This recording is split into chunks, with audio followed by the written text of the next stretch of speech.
തമിഴ്നാട് മുഖ്യമന്ത്രിയായി വിജയ് സത്യപ്രതിജ്ഞ ചെയ്ത ചടങ്ങിൽ ഭാര്യ സംഗീതയും മക്കളായ ജേസൺ സഞ്ജയും ദിവ്യ സാക്ഷയും പങ്കെടുക്കാത്തത് ചർച്ചകൾക്കിടയാക്കിയിരുന്നു. വിജയിയുടെ തെരഞ്ഞെടുപ്പ് പ്രചാരണങ്ങളിൽ നിന്നും കുടുംബം വിട്ടുനിന്നെന്ന ഈ സാഹചര്യത്തിൽ വിജയ് മകൻ്റെ കരിയറിനെക്കുറിച്ച് മുമ്പൊരു അഭിമുഖത്തിൽ സംസാരിച്ച വീഡിയോ ആണ് വീണ്ടും ശ്രദ്ധ നേടുന്നത്.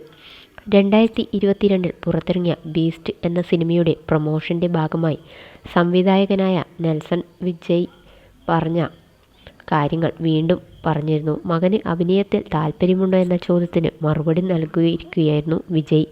എന്ത് കരിയർ തിരഞ്ഞെടുക്കണമെന്ന് തീരുമാനിക്കാനുള്ള പൂർണ്ണ സ്വാതന്ത്ര്യം മകനുണ്ട്. അവൻ്റെ മനസ്സിൽ എന്താണെന്ന് എനിക്കറിയില്ല. അഭിനയത്തിലേക്ക് വരുവാൻ അവനെ ഒരിക്കലും നിർബന്ധിച്ചിട്ടില്ല. പൂർണ്ണമായും അവൻ്റെ താല്പര്യം മാത്രമാണ്. എൻ്റെ പിന്തുണ ആവശ്യമാണെന്ന് അവന് തോന്നിയാൽ അത് നൽകും. അത് ചെയ്യണം, ഇത് ചെയ്യണമെന്നൊന്നും ഉത്തരവിടാറില്ല. പല സംവിധായകരും അവനെ അഭിനയിപ്പിക്കുവാൻ താല്പര്യം കാട്ടി മുന്നോട്ട് വരുന്നുണ്ടെന്ന് ഞാൻ പറയാറുണ്ട്. എന്നിരുന്നാലും അന്തിമ തീരുമാനം അവൻ്റേതായിരിക്കും. എനിക്കിപ്പോൾ വേണ്ടതൊന്നും 2 വർഷത്തേക്ക് ശല്യപ്പെടുത്തരുതെന്നാണ് മകൻ പറഞ്ഞത്. തൻ്റെ പിതാവ് എസ് ചന്ദ്രശേഖറുമായുള്ള ബന്ധത്തെക്കുറിച്ചും അഭിമുഖത്തിൽ വിജയ് സംസാരിച്ചിരുന്നു. മനോഹരമായ ഒരു വൃക്ഷം കാണുമ്പോൾ നമ്മൾ പൂക്കൾ ശ്രദ്ധിക്കുന്നു, പക്ഷേ വേരിനെ ഒരിക്കലും ശ്രദ്ധിക്കാറില്ല.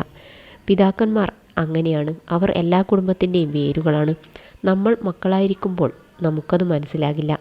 നമ്മൾ സ്വയം അച്ഛനാകുമ്പോൾ മാത്രമാണ് നമുക്കത് മനസ്സിലാകൂ എന്നും വിജയ് പറഞ്ഞു. അതിനിടയിൽ അമ്മ സംഗീതയുമായുള്ള വേർപിരിയലിന് ശേഷം സ്വന്തം പേരിൽ നിന്നും വിജയ് എന്ന നാമം ജെയ്സൺ ഒഴിവാക്കിയിരുന്നു.